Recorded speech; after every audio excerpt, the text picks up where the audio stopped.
यहाँ पे दो कंडक्टिंग कंसेंट्रिक स्फीयर्स हैं और एक का रेडियस है स्मॉल ए, दूसरे वाले का रेडियस है स्मॉल बी, और अंदर वाले पे एक चार्ज दिया गया प्लस क्यू का और बाहर वाले पे चार्ज दिया गया माइनस क्यू का।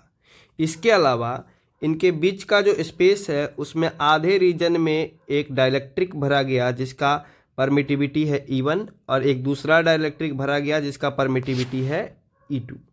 अब अगर हम देखें तो जो स्फेरिकल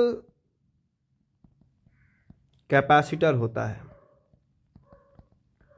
उसका जो कैपेसिटेंस होता है वो होता है 4 पाई एप्सिलॉन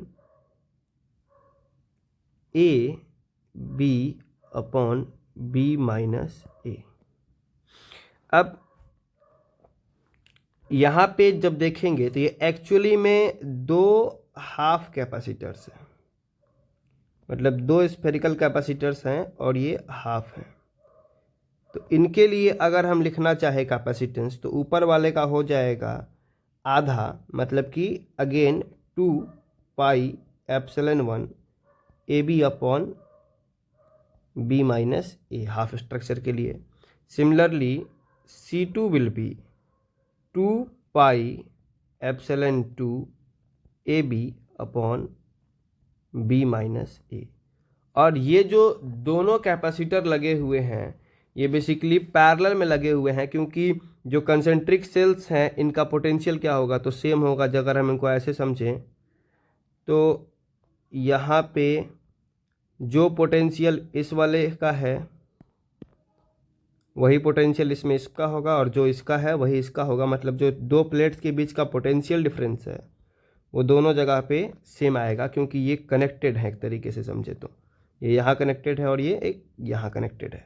तो पैरेलल में जो C इक्विवेलेंट हो जाएगा वो हो जाएगा C1 plus C2, that is 2 pi epsilon 1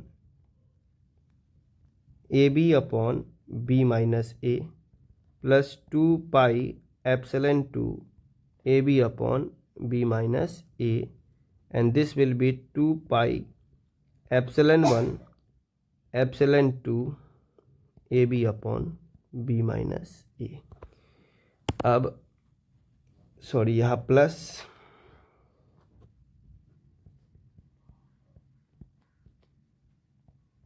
A B upon B minus A. तो ये हो जाएगा इन दोनों का इक्विवेलेंट कैपेसिटेंस। अब इस कैपेसिटर पे चार्ज है Q, तो Q इक्वल्स टू लिखा जा सकता है C equivalent into delta V। तो अगर हम delta V that is potential difference V equals to लिखें तो लिखा जाएगा Q by C equivalent, and Q by C equivalent will be Q into B minus A upon 2 pi epsilon 1 plus epsilon 2 into A B. तो this will be the potential difference between the two plates. अब अगर electric field लिखने की कोशिश करें तो electric field होगा dB upon dr।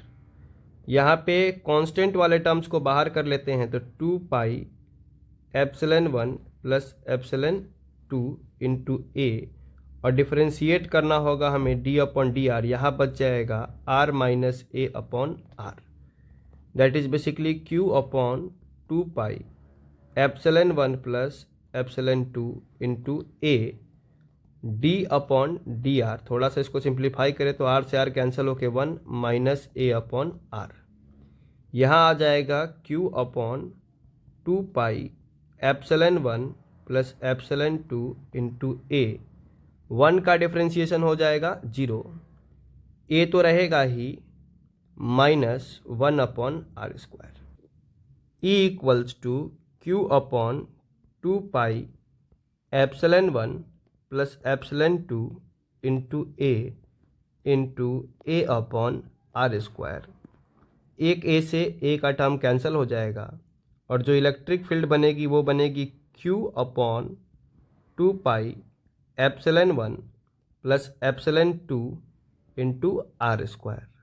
अगर इसको वेक्टर फॉर्म में लिखना चाहें तो this will be q vector r 2 pi epsilon 1 plus epsilon 2 into R का cube. This will be the electric field.